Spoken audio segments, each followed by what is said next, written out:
Tapping in. Are we live?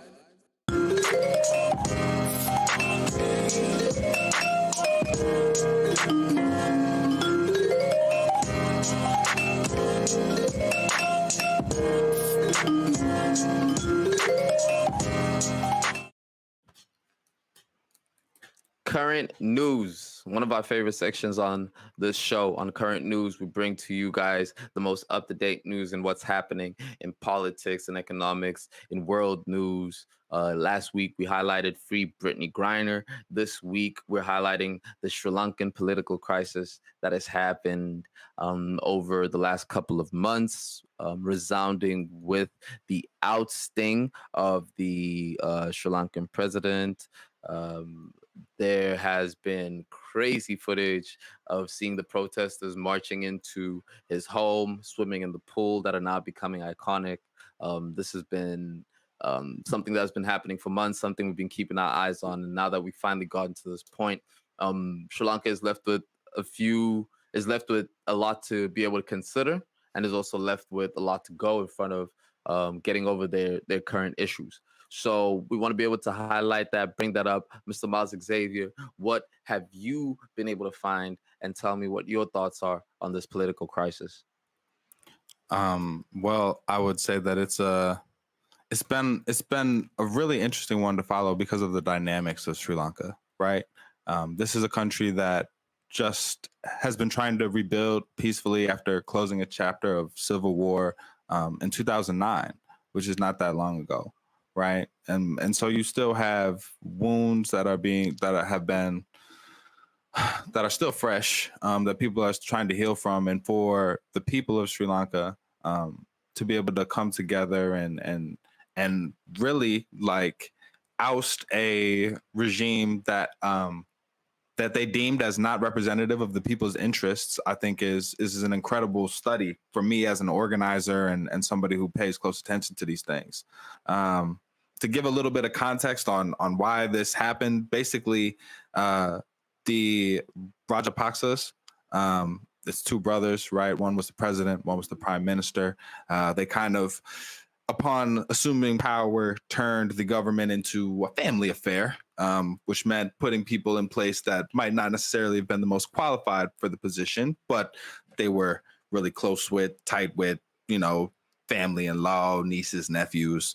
And the result was a lot of mismanagement of funds, so severe, in fact, that the balance of trade was such that they don't have enough US dollars to continue purchasing goods, right? The import-export balance, when you're importing more than you're exporting and you're trading with a lot of companies or countries that do those trades in US dollars, if you're mismanaging those funds, you run out of the dollar, the currency that all those funds are bought in. So, and a lot of countries operate on a debt system, right, where they owe other countries. But think of Sri Lanka as having maxed out their credit card to the point where they can't make their minimum payments. Right, it's okay to have a little bit of debt, but they really struggling financially. So this is affecting the economy. People's savings are worth less because their currency is plummeting, and because of things have been so severely mismanaged, no one knows what the bottom of this crisis looks like, and that's a situation that a lot of people, a perspective that a lot of people in Sri Lanka held and decided that was untenable, and gathered to take hold of a few of the political buildings in Colombo and some other cities in the area. And the Rajapaksas, they fled. They got about to jam, tried to flee the country, and then ultimately each resigned from their positions over the last couple of months. And here we are. I'm glad that you highlighted a lot of the reasons why Sri Lanka got to where it got to, and even highlighting how it's like they've maxed out on their credit card. And that's completely true. And that credit card bill right now stands at $55 billion. Now, this is a country of 2 million people. So it is quite a small country. By the time of the Rajapaksas leaving Sri Lanka, their national reserves as a country, how much money they had, was under $1.7 billion. That is less money than Kylie Jenner has. That is not a lot of money at all for 2 billion people, right? So what we're speaking of is not just a political crisis, but like my brother said, an economic crisis. Because at that same time, hundreds of thousands of people have been forced into poverty into Sri Lanka. Food, there is no food in the country. People have been waiting days and days in line for food and for petrol, so much so that a rickshaw driver is said to have died waiting in line for petrol for 10 days. For 10 days. And so it's been, like you said, a large mismanagement of funds. This scares me because it made me really think of South Africa. It made me think of my home country and what's happening. And if there ever is a cautionary tale to be had to countries of what happens when you have corruption that is compounded by ineptitude, and then, what happens at that point with the reduction of what the food that people can access, electricity, the prices of fuel flies up through the roof. This is inevitably what happens, right? So you see this spiral coming down, and that's what happened in Sri Lanka. Some of the laws and mismanagement came from them quite abruptly, just deciding to ban the use of chemical products in farming and wanted to go all organic. They said from this day on, Sri Lanka is an all organic farming country, which, you know when you explain it out loud, sounds like it doesn't really matter much, but it actually does matter, because in countries like that, you need a lot of chemical assistance in order to be able to grow products. And so that led to a famine, which then led to them having to need to borrow more cash quite quickly to be able to spend on importing goods. And so when you have these sorts of bad decisions just keep happening again and again and again, finally end up in a situation like this. Yeah, and I love how you highlighted that, right? Like that effect where you can't. It can sound really good, right? Like organic, yeah. They slap organic on every food in American grocery stores because it got people to buy it. People want organic. People want to be healthy, right? But I'll take it like this, right? Imagine me or you saying we want to go paper free today, right now, this very moment. Sounds good, right? Because of course we want to save the planet. We don't want to use paper, but I got a lot of things right now that are on paper that I would need to convert voiced. And if you don't take the time to convert voiced, if you just say this thing and try and do it, you're gonna have disastrous results. So it's something that could have been implemented over time. I think Germany has like a pretty decent percentage of their food that's organic. I think it's like 4%, right? Not 100%. So and that's a mark of a lot of what they were involved in that led to this political and economic crisis that has led to this just crisis in Sri Lanka, right? Huge infrastructure projects, including the Lotus Tower, which is very beautiful again, but not being used for much, expanding their ports. They cut taxes in a huge way, which again sounds good. And they did this as a political maneuver to gain votes, but left them in a position where the government's not taking in enough money to take care of all of the infrastructure that it needs to as the government. So they left it in shambles. The people said enough, but it's still in shambles. So where do we go from here? Now, Sri Lanka is faced with a very serious issue of being without a standing president, and to the eyes of money people who would usually borrow money to companies, it's that becomes more risky. It's like, yeah, we trust you, but also at the same time, you guys just lost your president, which means you're more shakier than ever, right? So it is going to be quite difficult for them to be able to find ways to get funds injected in. They say that they need at least $22 billion in order for them to get enough food and fuel and resources into their people to fight this humanitarian crisis. And to which China said, "How much? 22? Okay, how about let's start with five, see what happens." And so then begins the question of, if other countries aren't willing to be able to step up and help, who's supposed to help these sorts of countries? Because at the same time, you're like, granted, I get it, you're an emergency, but also you owe me 55 billion though. So if I'm extending this to you, it's a bit of a tricky situation. Yes, man. Thank you. You broke it down. So, just to get back to like laying it out how it happened. Prime Minister Mahinda Rajapaksa resigned in May.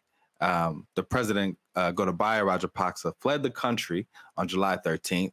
He escaped without resigning, but eventually the Speaker of the Parliament announced that they got a hold of my guy, and they received his resignation. So now they have an interim president, Wickremesinghe, right? And he was sworn in 2 days ago. So they're trying to make moves to create stability because you're absolutely right. All of their prior lenders, the IMF, the UN are looking to see some type of stable government before they can issue any type of bailout, right? That's got to be issued to somebody that has some type of infrastructure in place where they're not just throwing the money into the fire of this instability and crisis. And so they're looking for that. And also, as you mentioned, a lot of folks are looking to China, right, and kind of examining China's role in this.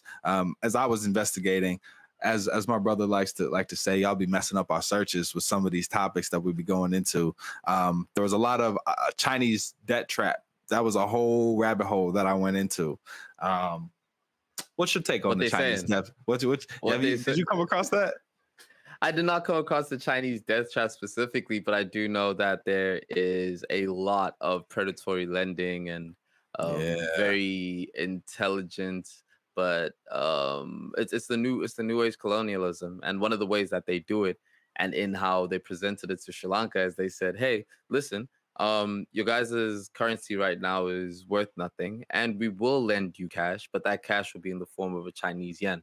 So now you have to use our money, and that would be towards the credit. So that would be replacing their monetary system, which ties them almost indefinitely into China. So they can only repay back any of their debts through China, which then increases the banking institution, the global banking institution, that's China, almost like how we got to the dollar. So what are you saying specifically about that Chinese death trap, though? that's Death what they're trap. saying, man. Death trap, right? Death trap for countries. They saying that's what they're saying. They saying that that China is Tony Soprano, and you came to him asking for a favor, and he might know that you can't really repay back that favor, but you know he gonna go ahead and loan you the cash anyway. You default on some of the payments. Now you're in his debt, right? Specifically in the case of China, what they were accusing was that China was allowing them to invest in infrastructure like those ports they were building with the intention of allowing them to default on those loans and then taking control of those ports, right? Which they have. But they are not doing military operations through those ports. The entire project was brought to China by Sri Lanka and not the other way around. So how much weight you want to put in that theory is up to you. Do your Googles, do your research. But bringing it back to what we do know for sure, and as Zue mentioned, a lot of folks are looking to China because they hold a significant amount of that debt. And if China says, hey, we're not willing to budge on this, then a lot of the other creditors and potential allies that might be willing to bail out Sri Lanka are looking like, well, we could give you the money, but if China's not going to forgive the debt, then you kind of going to be stuck. It's not going to fix anything anyway. So it's a sticky situation. But like we were saying, they're trying to form an interim government in Sri Lanka. It began a couple of days ago with the moving Wickremesinghe into the acting president, and will continue with an election, hopefully to be held this upcoming Wednesday. So we'll see. It's not even just about, because when they say China borrowing money, and when you call something a China debt trap, it does sound bad. But it's not just Sound like China something who Trump would have came up with, right? definitely, definitely sounds like something Trump would have come up with. But it also is a bit misleading because it almost insinuates that only Chinese lending has debt traps, and that's not particularly true. So if you Word. look at the history of, say, the IMF, right, the International Monetary Fund, the IMF has a very long history of borrowing capital to countries and then forcing them to adjust their government, specifically the how government hires and pays government workers, and it's had a long history of really crushing companies way past the value of how much they had lended them for. And What? Institutions with power over huge sums of money are corrupt? Sway. it's be, it's beyond corruption. It's beyond corruption though, right? Because corruption is would influence who gets the money, to a certain extent. But what they're doing is that they're forcing countries to have to adopt to a certain way of operating that is not always conducive to the long-term growth of that country. So they'll say, we'll give you $200 million as the IMF, but for one, you need to cut a third of your current government workers. You need to stop funding of certain initiatives and certain departments. You need to adjust these rates, and you need to adjust these tax rates at a steady rate, and you can only use a certain denomination. And in a crunch, you say, sure, we'll take it. But then as time goes by and they say, okay, these tax rates actually aren't working now, we want to adjust them, or we want to hire more government workers, they won't have the liberty of being able to do that. So it's kind of a catch 22 stuck in between who's the right person to get money from, who's not, and will they bounce back. Catch 22 is my favorite book. Go ahead and read that. Also, yeah, this show continues to uncover that everybody basically moves like the mob. Everybody moves on consignment. Everybody is forming what's it called, cartels. So it's just another one of those situations where, yes, we as the All the Way Live experience could try to tackle the corruption of the International Monetary Fund, but I think what the Sri Lanka crisis really boils down to is we're really seeing how deeply corruption can hurt the people, because, and even in trying to form this government, it's going to get worse before it gets better. They're facing instability. Those lines for gas aren't going anywhere in the immediate future. Those lines for and those high prices for really necessary goods aren't going anywhere in the immediate future. So I'm with mixed feelings. I say hold your head to Sri Lanka, because it's incredible to be able to oust folks that don't represent you and your interests. But it's a hard road ahead, you know. It is. And the reason why we want to cover the story, like we said, is to also understand that there's a lot happening right now in the global fear. There is the Sri Lankan government overthrow. You have Brexit that's happening right now. You have farmers who are protesting prices in the Netherlands. You have a cost of living crisis that's happening, a looming recession pending on the US economy. These aren't things just to scare people, but it's for us to have context about what's happening around us. Why is it that the world feels the way that that it's feeling right now? And the saying that I keep coming back to is that it never feels like history when you're in it. You know, it never feels like you're in the middle of historical moments when you're in it. And when we look back at this particular period in time, we're going to say this was a bit of a crazy time for us. And so everything is intertwined, everything is interrelated. And we hope to keep you guys informed on that.